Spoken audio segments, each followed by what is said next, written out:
বাংলাদেশের রাজনীতি, বাংলাদেশের বর্তমান সরকারের প্রত্যেকটা উদ্যোগ খালি জামাত যারা করে তারা বুঝে দেয় এমন বিষয় না।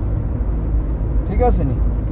আপনারা নিজে সবসময় বলেন আমরা শিক্ষিত দল করি, শিক্ষিত জ্ঞানী লোক।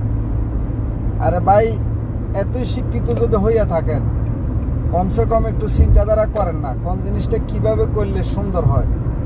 সারা বিশ্ব আছে এখন একটা অরাজকতার মধ্যে, একটা হতাশার মধ্যে। আর আপনারা আসছেন যে কিভাবে বাংলাদেশের মধ্যে সরকারের বিরোধিতা করি, কিভাবে কি করি, খালি উদ্ভট জামিলার মধ্যে থাকেন। তো এই সরকার ক্ষমতায় আসলে 4 মাস চলিও গেল, ঠিক আছে নি?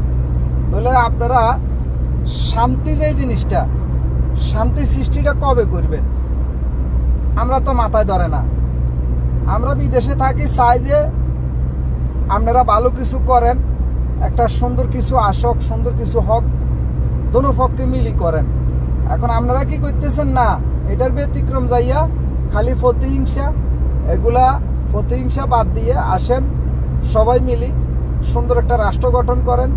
রাষ্ট্রের যে বর্তমান প্রেক্ষাপট, এটারে কিভাবে কাঠামো সুন্দর করা যায় এই চিন্তাধারা করেন।